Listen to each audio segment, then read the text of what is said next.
My name is Fadia Desmond, and I'm a proud STEP graduate.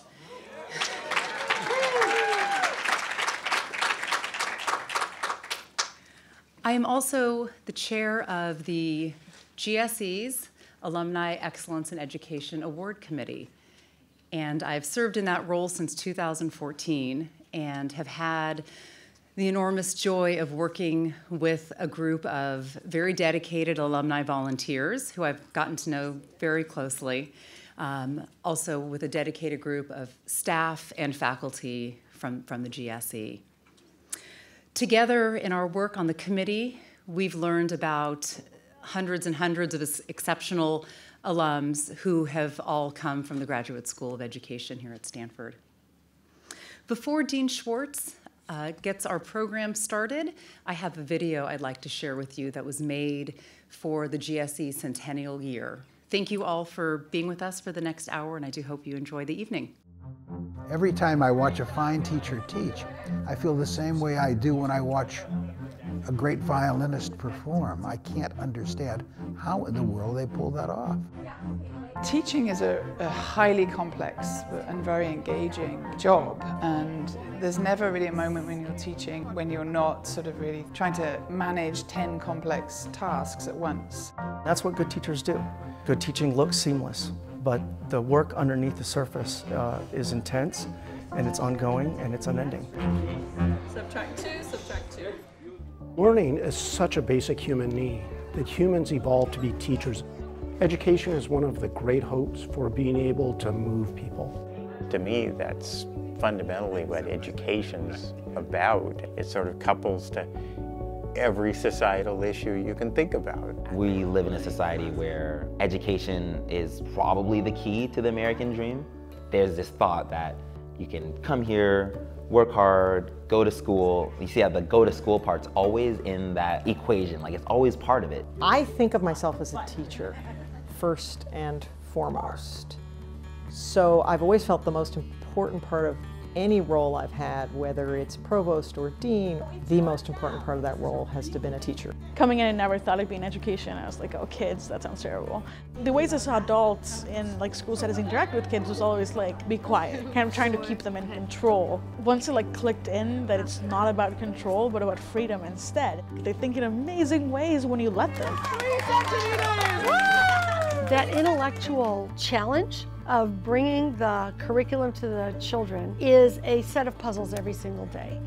We both do research and worry about it coming into practice, but we also take practice and bring it into research. There are a lot of shoulders of giants that we stand on in terms of the research we get to do today, and it's a real privilege. I think that's been a really healthy reminder about why I came here. Schools of education are crucial in that they bring together the voices of the field and of research in ways that breaks down the silos that we often see between universities and the communities that they serve. We are the world's leading researchers in areas of education. It is a perfect balance of fundamental research and application. The conversations that I see between researchers and practitioners build better research questions. And so I think we're going to be more apt to come up with better solutions. We're going to know more about education as long as we have that engagement. We have a tradition at Stanford to actually say we want to make sure that our graduates are able to understand the community that surrounds them and that they work to make it better. I use things every single day that I learned at Stanford. How I think about teaching, how I think about my planning, how I think about supporting students, how I think about working with underserved students, I learned from Stanford. Education is the foundational platform on which we get to renew ourselves. We can either be passive recipients of the culture that we exist in, or we can be active in trying to frame that culture. Education has this multiplier effect. So if you can create something that truly works, it's incredible how many people around the world will use that. The best thing we could learn was that some of our ideas had become so ubiquitous and universal that nobody knows they came from Stanford. They've become everyone's.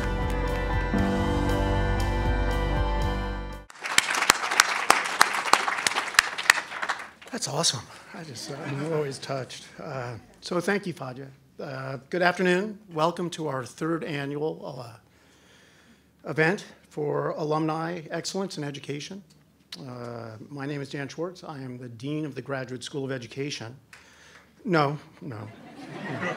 I need to say something witty first. But, so before we move ahead, I'd just like to take a moment to...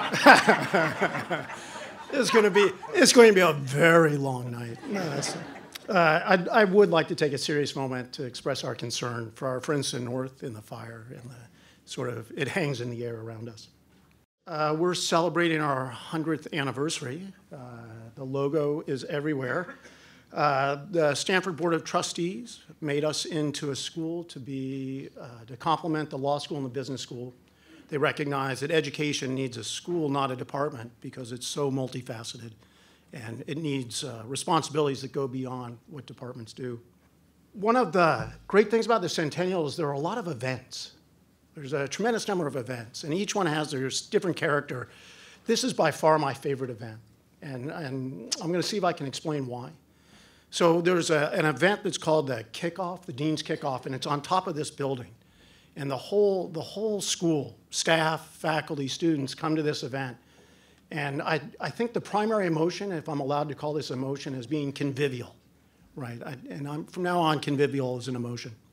But you talk to people and you chat. This one's different. This one, I think the key emotion is pride. And it's sort of not self-aggrandizing pride. It's like this humble pride. It's like we're just all proud of each other.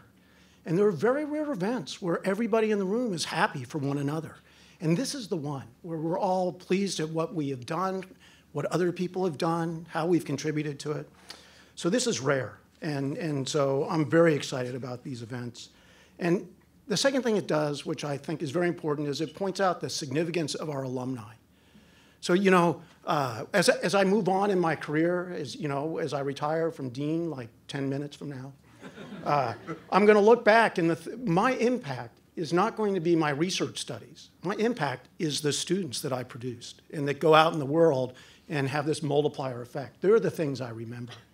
And so to have the alumni come back and let us see sort of the glory that it has become is really just the best. So thank you for coming. We've gotten big. We're now flowing outside. We need a new building. Learning to be a dean. Okay, really, Jeff, Kirsten, Gary, David, we are incredibly proud of you, and we're really happy to have this opportunity to honor you publicly. So this award program is actually the brainchild of the GSE alumni. They came up with some way that we could shine a brighter light on the many contributions of our alumni and how they're advancing education. To acknowledge the work that the committee does to put this together, can I ask the Alumni Awards and Recognition Committee to stand up for a moment?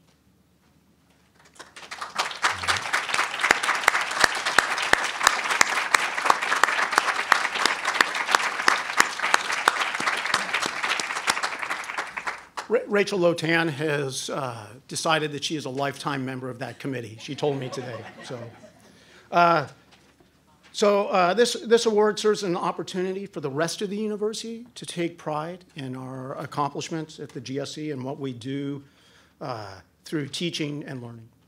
I'd also like to welcome back our Alumni Squared. This is a new designation. These are alumni who have won the Alumni of Excellence Award and have come back to this event.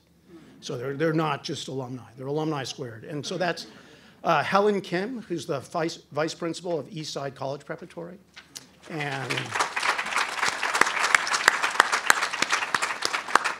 Pia Sorkar, founder and CEO of Teague. Finally, it's very important to thank Angela and David Philo and the Yellow Chair Foundation. They've championed this idea, and their commitment to educators, especially those who are working with underserved students, is an example for all of us. So we're very proud that they support us in this activity. So thank you all for being here tonight. As I said, this is probably the proudest, happiest moment, and you will enjoy one another, enjoying one another. It's really a great thing. So now to the awards, and my job is to introduce the introducers.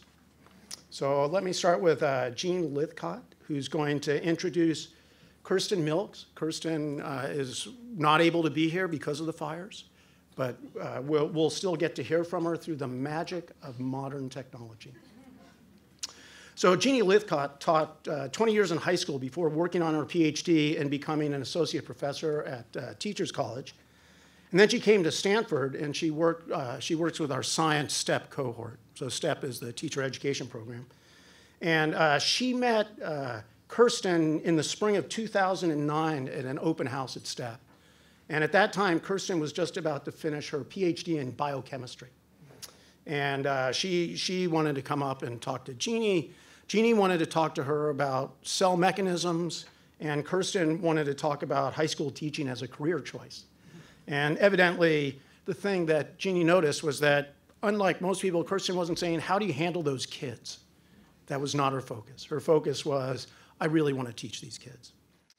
So in June, 1 week after earning her PhD, Kirsten joined the STEP program. So it's really a wonderful thing. So Jeannie, I would love to have you come up and say a few words.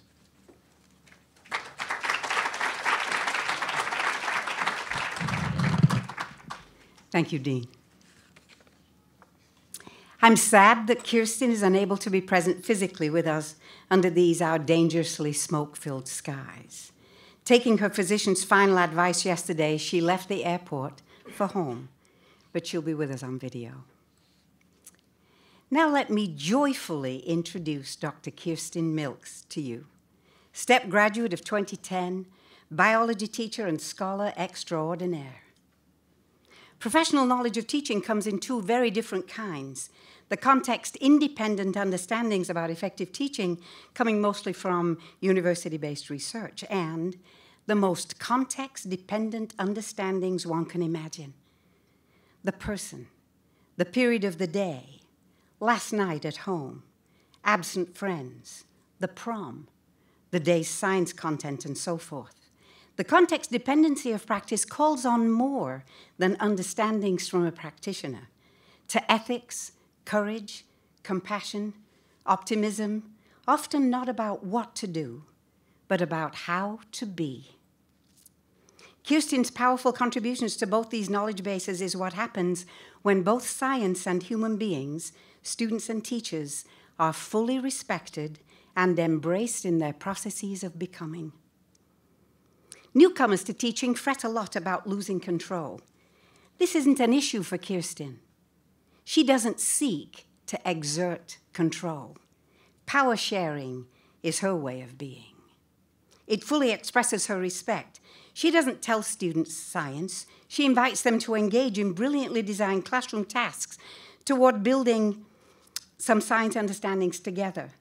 Science for Kirsten is a matter not just of what we know, but how we came to know it and why we trust it. She asks both her AP and her remedial science students for advice about how to modify her teaching for them, and she acts on it. As they work together in classes, Kirsten constantly gathers data, listens analytically to eddies of understanding, sees who's having a tough time being present that day, and acts swiftly to give or to get help for troubled teens.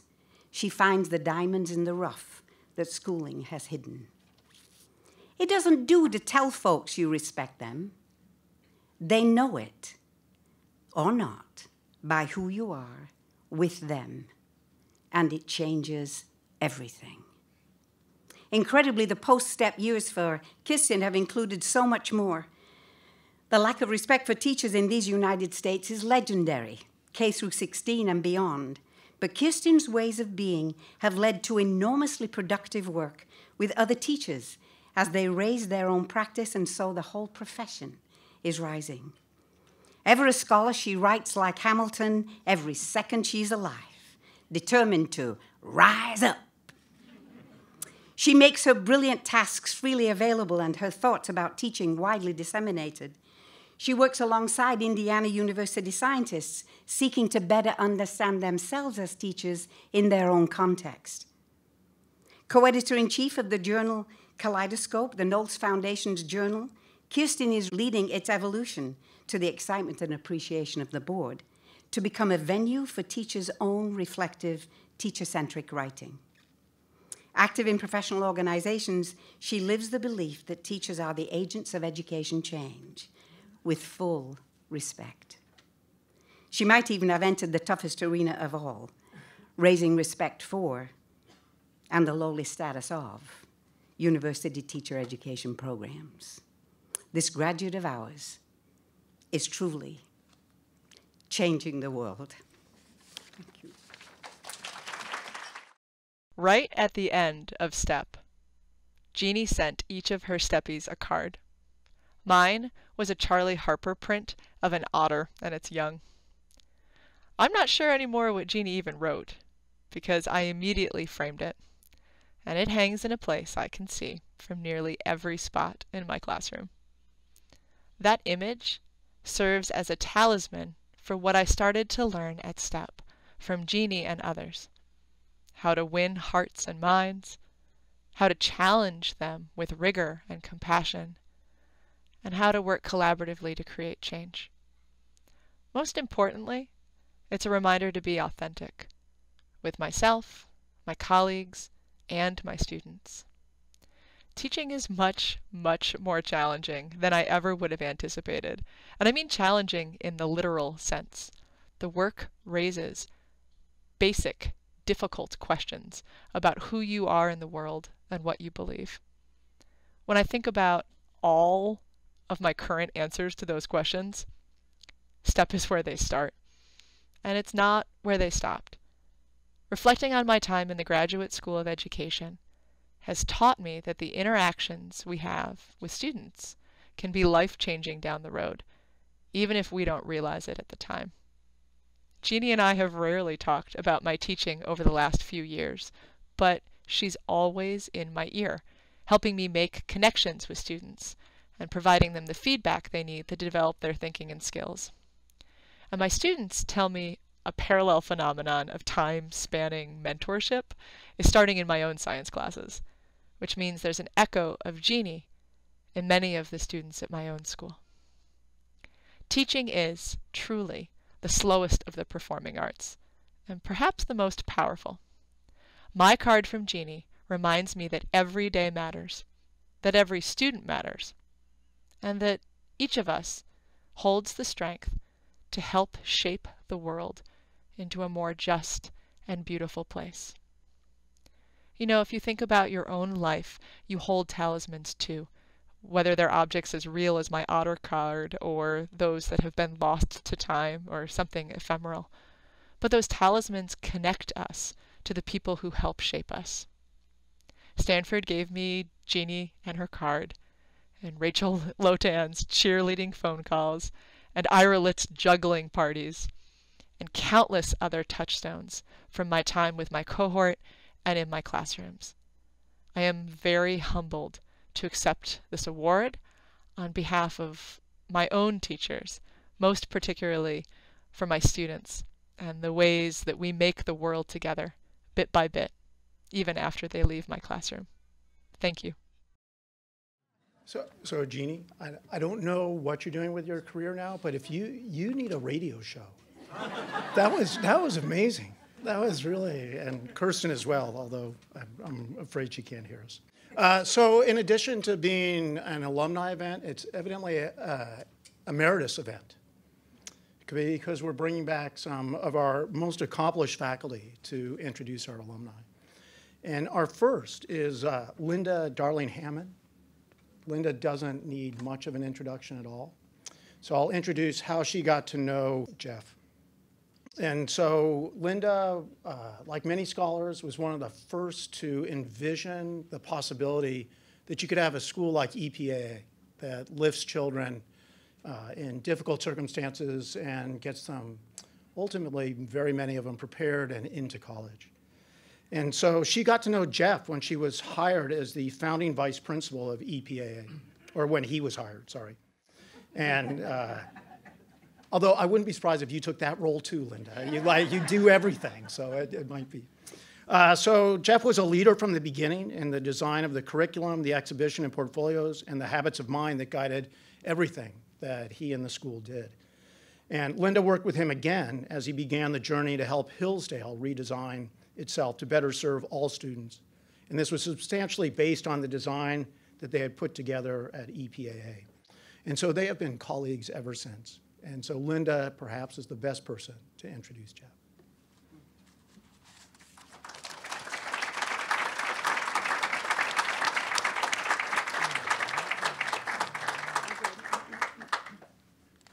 So it's great to see so many friends, and I just want to let you know I have a little vertigo. That's why I'm using the walker. It should be gone in a few weeks, and you'll see me kicking my heels up around here again. But in the meantime, I'm going to clutch the podium. You look beautiful. You're swimming around in a lovely dizzy pool of beautiful faces. But I could not miss the opportunity to speak to the accomplishments of Jeff Gilbert, who is a friend, a colleague, a fellow professional, one of the most innovative and thoughtful educators I know. His work has left an indelible mark on the lives of hundreds, perhaps thousands of students directly, and many, many dozens of educators and schools across the country. He is and has always been quiet and unassuming and persevering, very democratic and inclusive in his way of both teaching and leading. I'm just delighted that back in, I guess it was 2000 or 2001, we managed to, with some great struggle, recruit him from San Mateo High School to help become a founding teacher of East Palo Alto High School. And they really wanted to keep him, but he was interested in this adventure to serve the children in East Palo Alto and to invent a new school with other colleagues, some of whom are here, and I want to acknowledge them as well in that work. And as we noted, he was very central in the intellectual beginnings of the school, its curriculum, its project-based curriculum, the 5 habits of mind. Personal responsibility, social responsibility, critical and creative thinking, communication, and the application of knowledge. Thank you. There are some people here who know that, which was threaded through every assignment, every assessment, every year of the school, and resulted in students, when they gave their graduation portfolios, being able to say, and here's how I have advanced in all of these ways, as 90% of them each year of the seniors have been accepted to 2- and 4-year colleges because of this work. Jeff invented a restorative justice project in which students reenacted the trials that South Africa used to look at the challenges of bringing its country back together, and learned that kind of democratic and social justice thinking. He helped the school become accredited. A lot of the work is recorded in a book that some of the teachers wrote about the school called Be the Change, and it really is the change that we want to see in the world.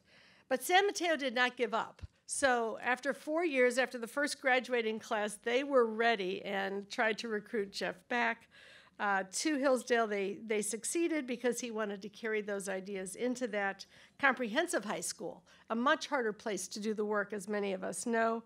He helped Hillsdale High School become 3 small school communities, which also took up the problem of new kinds of curriculum, detracking the system, new designs for learning, rethinking staffing.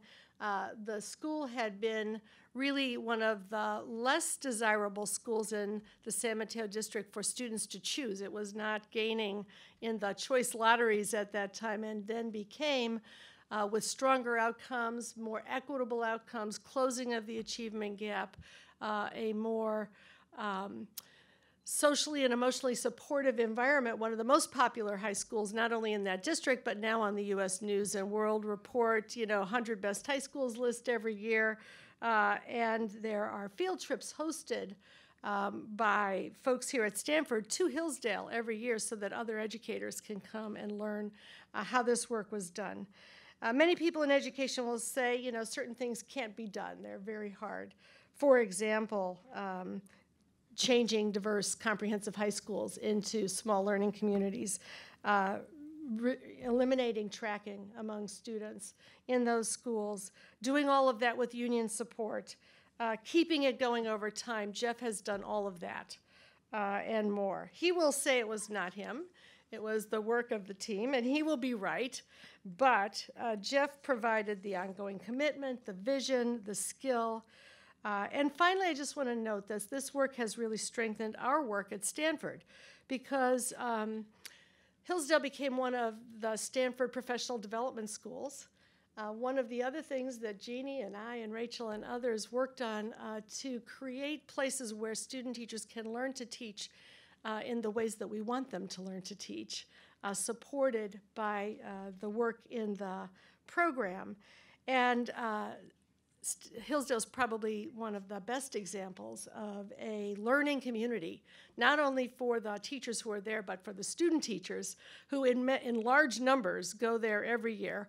One of the strategies for Hillsdale for its reform was to hire a lot of STEP students. They've now grown up there. They're now cooperating teachers and challenging and carrying those reforms forward and training the next generation. In addition, that school works with other schools to help them learn these practices. So you can see how a little pebble in the pond, creates this rippling effect. Now I work at a new policy institute called the Learning Policy Institute, which has created a California Performance Assessment Collaborative. And once again, Hillsdale is in the middle of that work, helping other schools learn how this kind of work, the graduation portfolios they engage in, prepare young people for the 21st century demands that they face. In short, Jeff is an accomplished and deeply thoughtful and visionary leader, a profession builder, and a master teacher. Thank you, Jeff.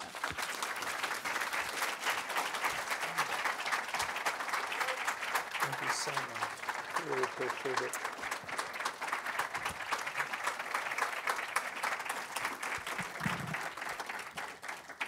So if you could think about how you in education would most want to be honored, I think that would be it, to have Linda Darling-Hammond say nice things about you and before you get an award. And I'm serious. I think if you're a teacher out there, and how much you've meant to all of us, but to me personally as a mentor and as a guide, I deeply appreciate it. I'm going to go home, I'm going to delete everything on my resume and just put, Linda said some nice things about me.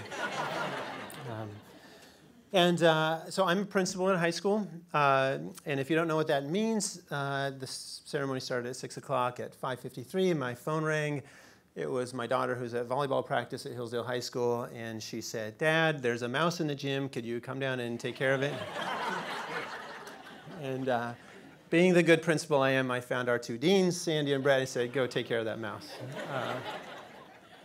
I actually first entered this building 30 years ago. As an undergraduate major in history. And I learned two things as a Stanford history major. Number one, I did not want to go to law school. And number two, I really did not want to go to business school. So one day I took a walk down to the history corner. I went in and asked about postgraduate programs and master's programs. And on my way back to my dorm, I ducked into Cubberley. And there was somebody behind the counter, and they told me that there was a full tuition scholarship to STEP if you were an undergrad major, you're an undergrad at Stanford, and the application was due in a week. And I took it and filled it out, which led to me coming to this building and interviewing with David Teague, who we had a wonderful conversation about teaching in small schools, and like the one I had grown up in Oregon. And somehow, I think because of a lack of applicants, I won the scholarship, and I became a teacher. And from the first week, I loved teaching. I loved the challenge. I loved the planning of the curriculum. And most of all, I just loved being in the classroom. And I did not love grading. So I will admit that. In my first year of teaching, however, I began to have these conversations that if you're a teacher, I'm sure you likely have had also in your career. And the conversations were with non-teachers, and they repeated themselves. And so it went something like this. You'd be someplace and I'd say, well, I'm a teacher, I'm a social studies teacher. And the response would inevitably be something, a variation of, I don't know how you do that. And so sometimes it would be, I teach high school, and they'd say, oh, I don't know how you do that.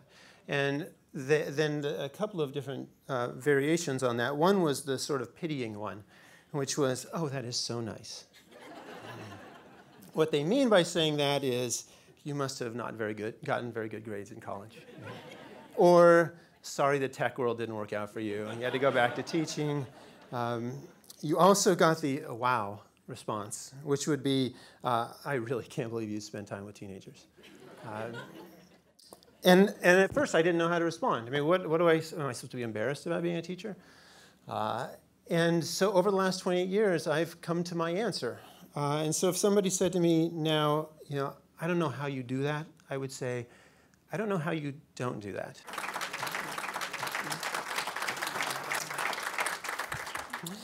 How do you not wake up every morning and go to a school, or go to a place that's thinking deeply about education, that's thinking about our practice and our profession, about how you make schools a better place?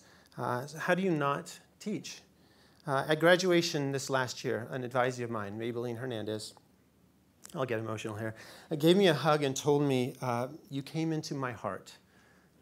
And I think, how often do you get that with your bonus check at Oracle?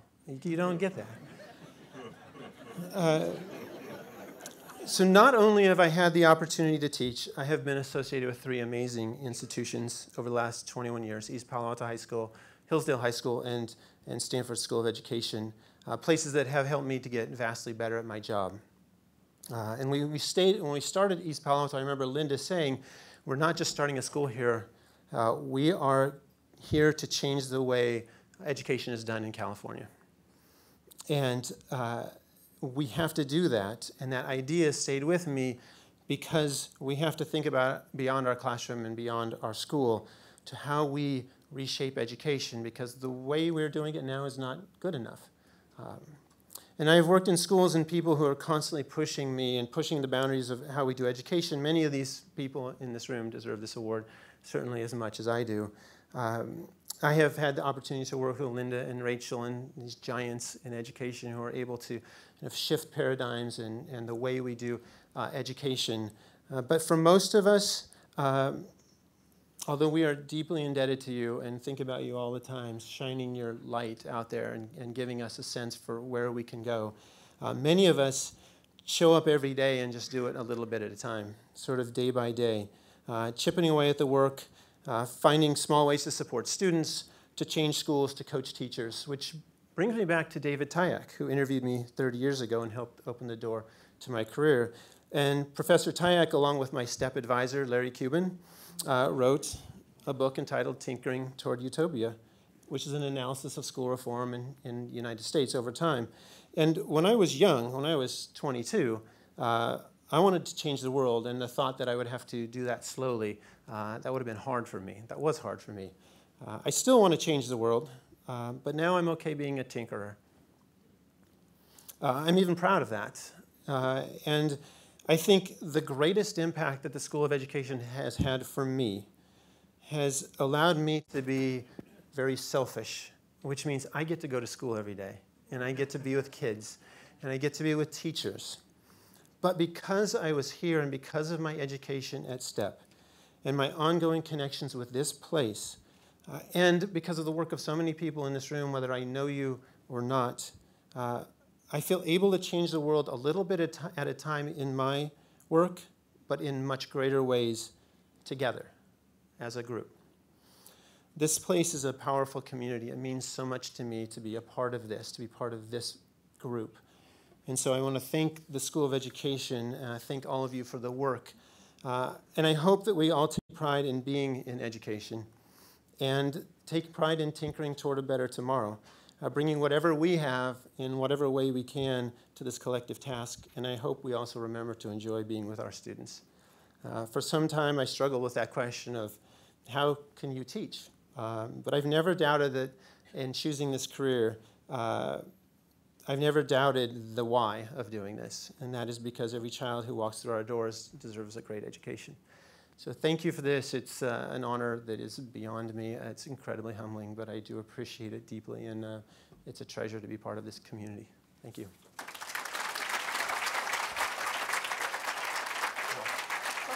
I'll take my water too. Thank you very much. I really appreciate it. Thanks.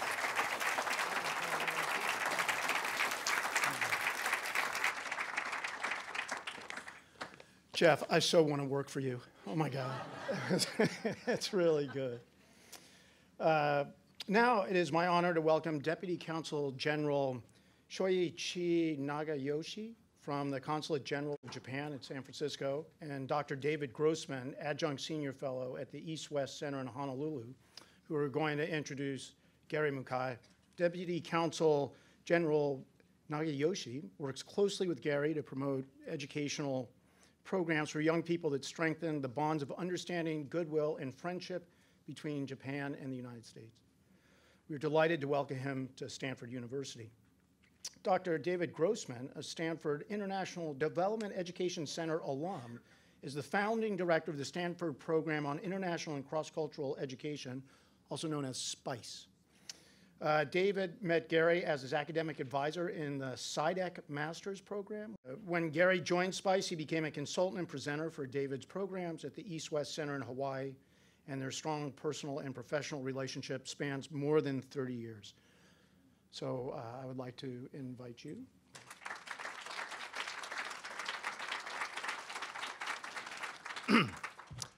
Well, good evening, ladies and gentlemen. My name is Shoichi Nagayoshi. Didn't correctly pronounce my name. Thank you.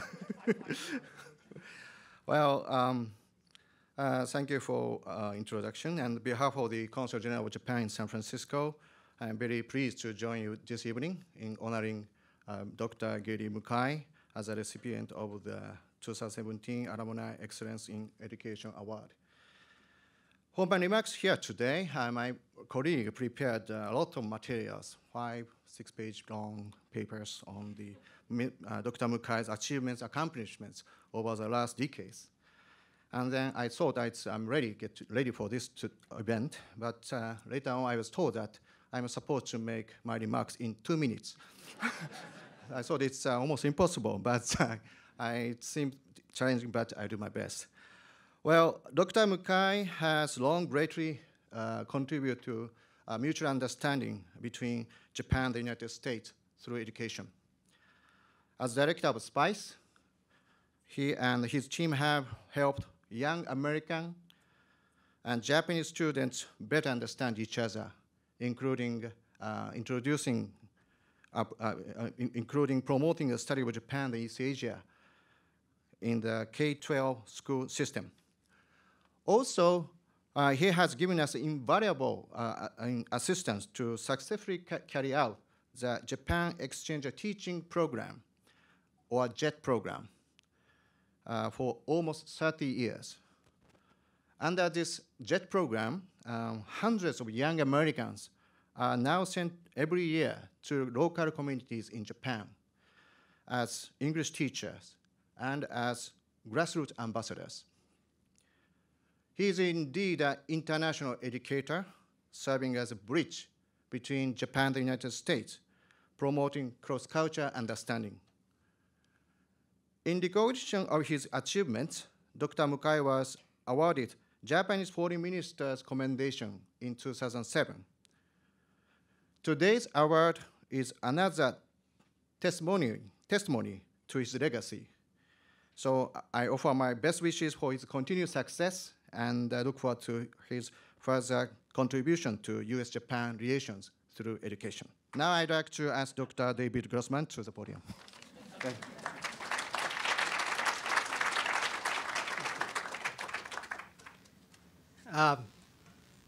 Thank you, Deputy General. Like him, I'm limited to 2 minutes, so I have to do quite briefly introduce Gary.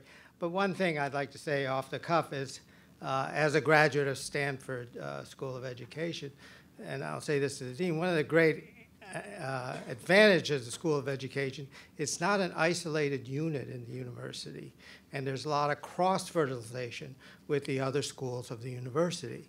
Our job was to be kind of linked to international studies and other things, but I was a refugee from the Harvard Graduate School of Education when I came here, and I loved Stanford because of its lack of kind of institutional mono-thinking and the broadness of the experience. Gary has now been at SPICE for nearly 30 years. It'll be next year, 30 years. And I can't mention all his achievements in the brief time, but let me mention 3 that I picked out from his resume. Besides creating an incredible library of exciting materials, Gary has carried the SPICE name and Stanford University's name around the country and to Asia in over 300 actual presentations in his 30 years here. He is well known throughout this field. Among his curriculum efforts, and I just picked one, is a project I found tremendously exciting. It's a Silk Road project that he collaborated with Yo-Yo Ma that involved linking music, culture, and geography. It's brilliant. It's great work. It's a standard above what we would normally even expect.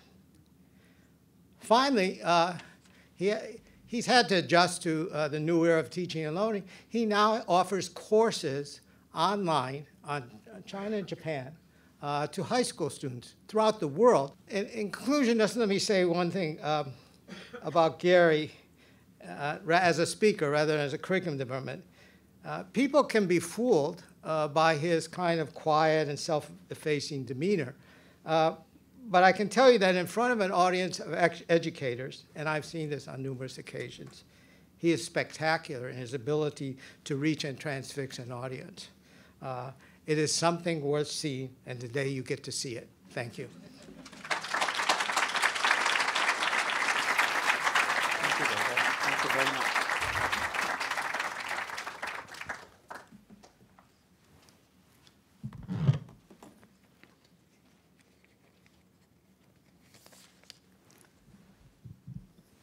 I'm grateful to Deputy Consul General Nagayoshi and Dr. Grossman for their gracious introductions. I'm indebted to Consul General Jun Yamada, Dean Schwartz, Dr. Pia Sorkar, Tommy Liu, Dr. Fadia Desmond, and the Alumni Awards Committee, and the SPICE staff for their nomination and/or support of me for this award. I'm extremely honored. I would also like to thank my family, former SPICE staff, SPICE supporters, and Stanford colleagues, past and present, for being present this evening.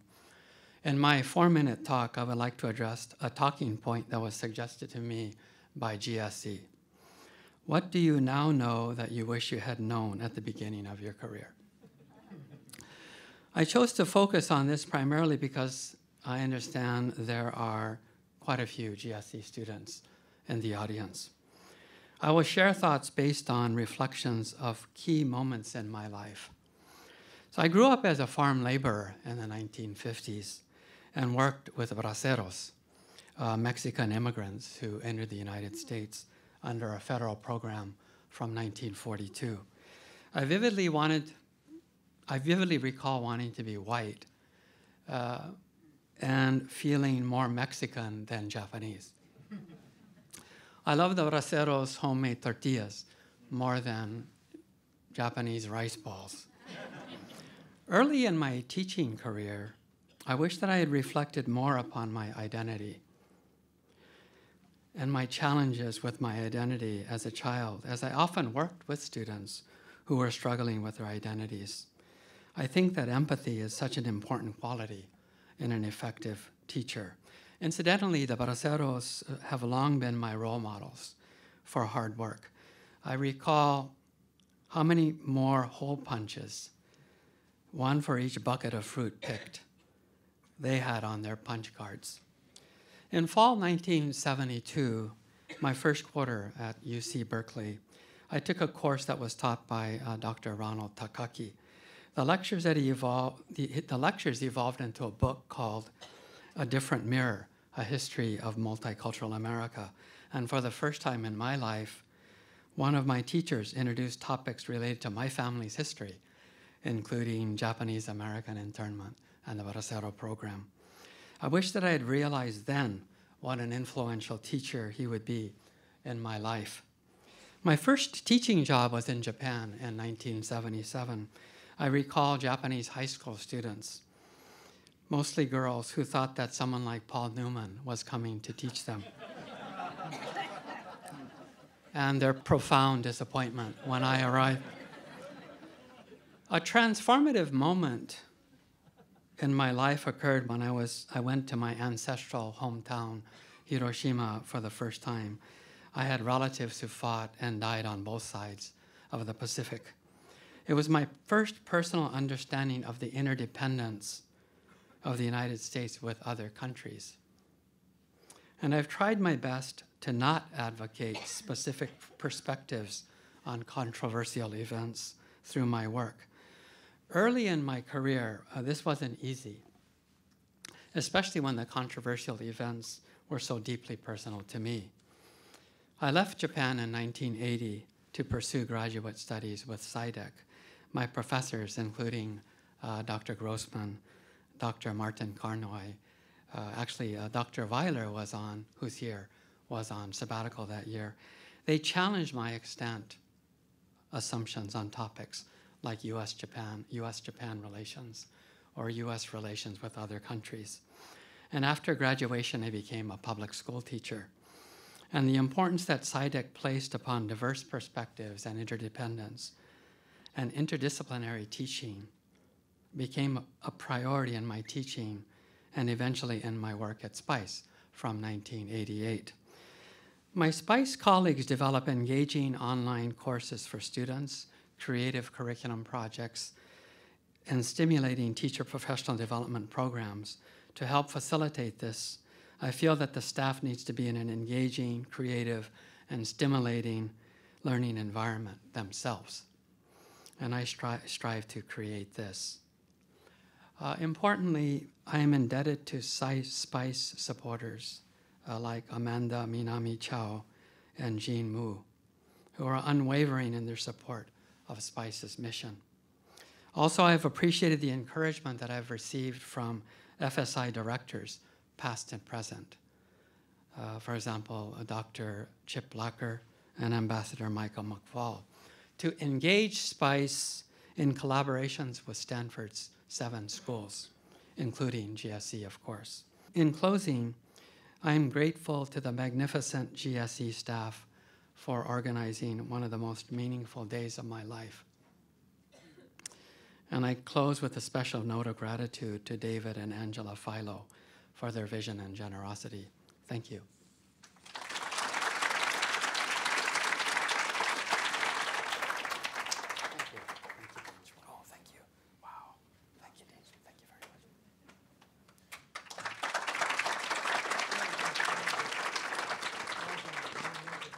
Thank you, Gary.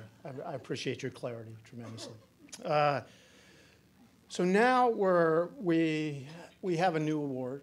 It is our Lifetime Achievement Award for an alumni.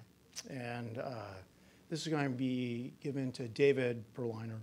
And the presenter is my past boss, Dean Emeritus Rich Shabelson.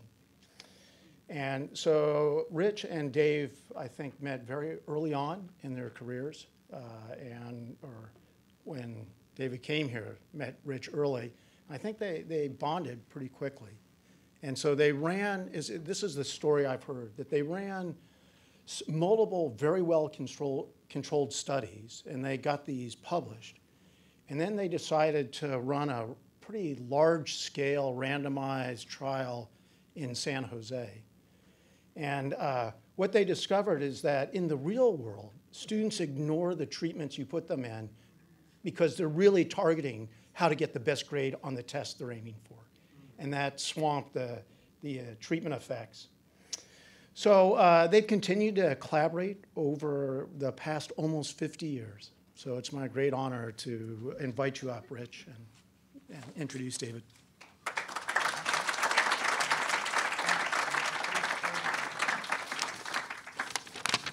Thank you, Dan.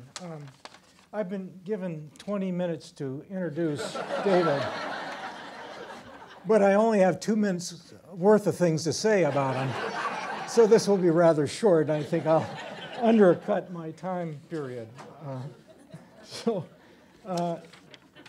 I'm pleased and honored to be asked to introduce David Berliner on the occasion of his receiving the inaugural GSE Lifetime Achievement Award.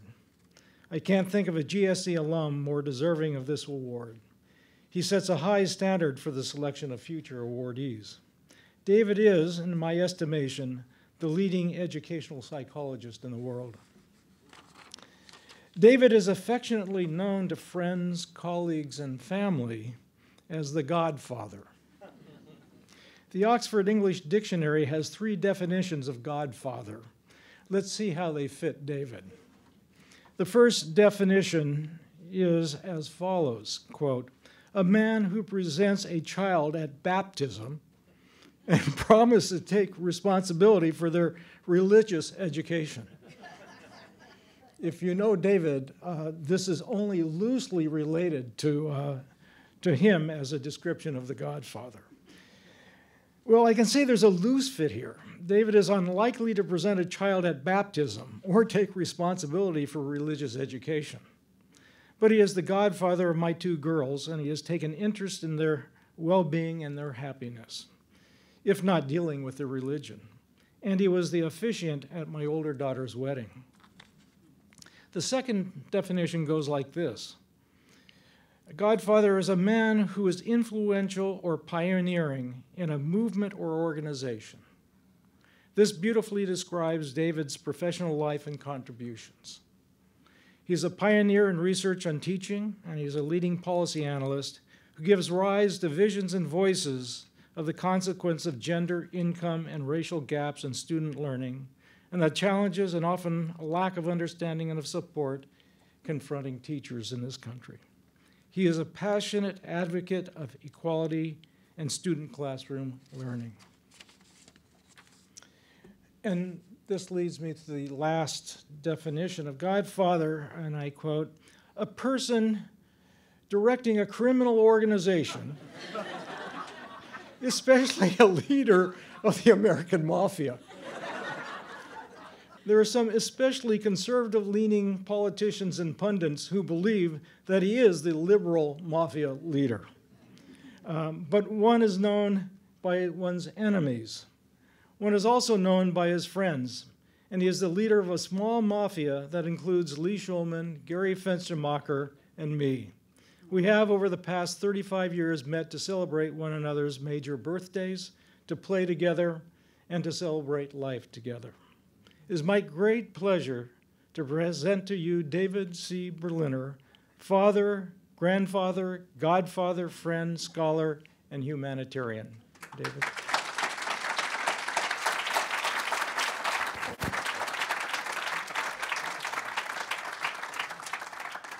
Thank you, Rich. That was very kind. You're also a terrific liar. In 1970, I was told of a hotshot new educational psychologist that was in the program here, so I came over to meet the new guy. I thought he'd go far in life, and he hasn't done bad. It was Rich. Rich and his wife, Patty, became my friends 50 years ago, and it's wonderful to have that kind of continuity. I first want to say what you all surely know, that it's always special and particularly satisfying when you make your mother happy. This is my alma mater. My alma mater has said I did good, and that's a wonderful feeling to have, okay? So I want to thank the Graduate School of Education Selection Committee for this wonderful honor.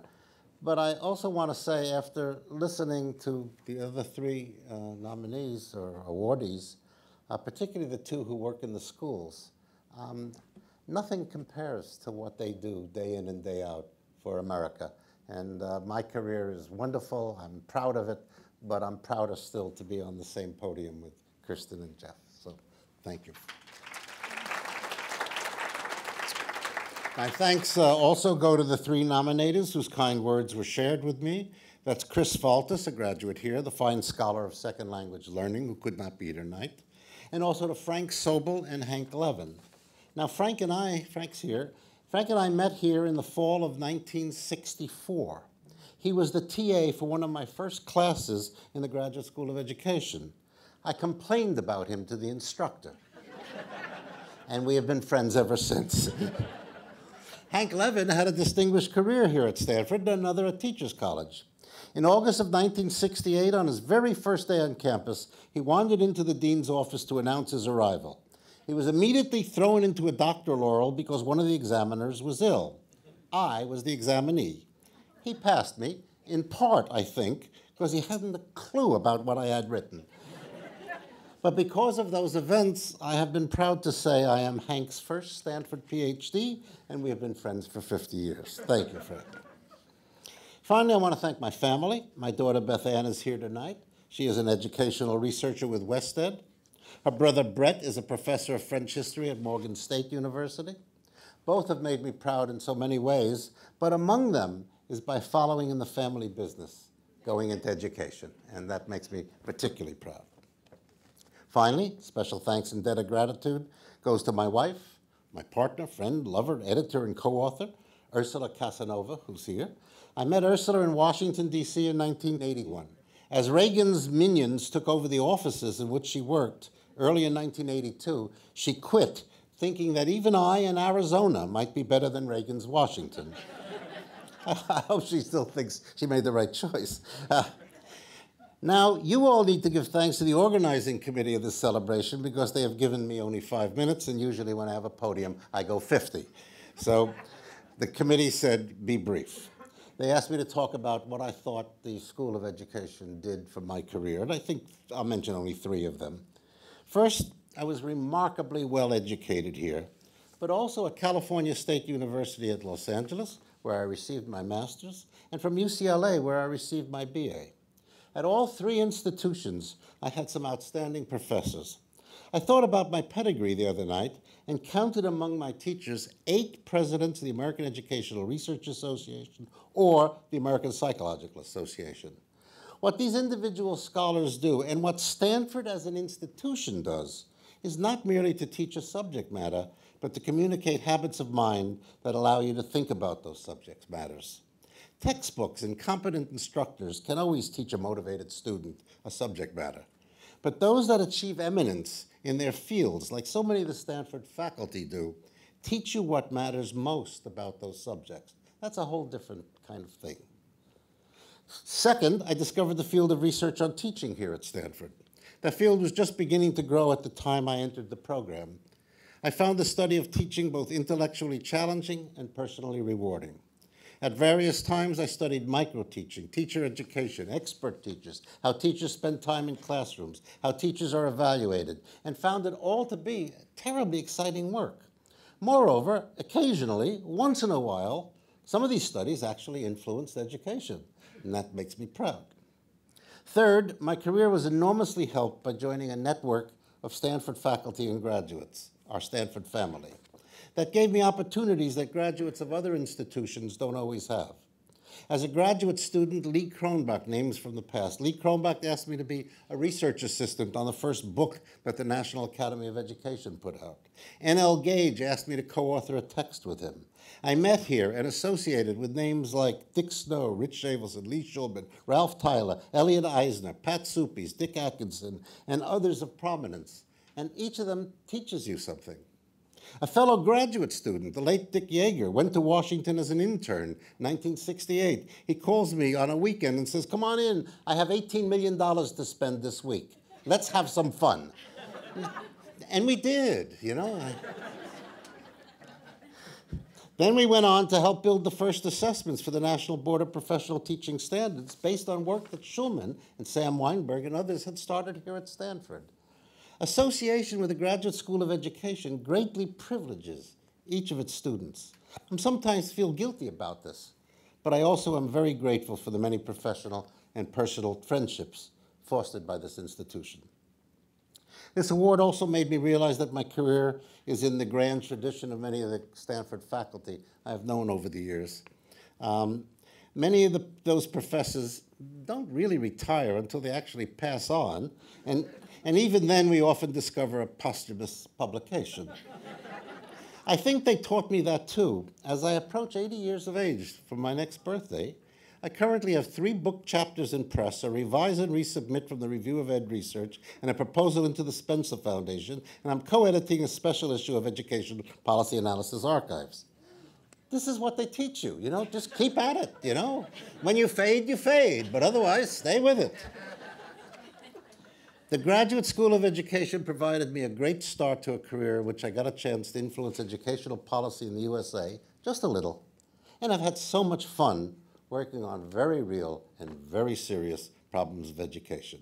So thank you much for my education and for this honor.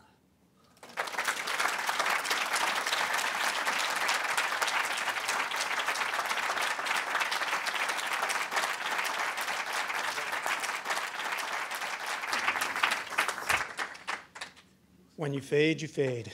I'm going to remember that. So I hope you had a chance to feel the warmth of this and the honor and the pride for getting to hear people talking about people like this. I want to encourage all of you to look for ways to identify, drive, and celebrate excellence in education. It's all around us. I think it's what we need to continue doing for the next 100 years, not just the past. And so thank you again for being here. I hope to extend the party and look forward to meeting you in the lobby. Thank you all.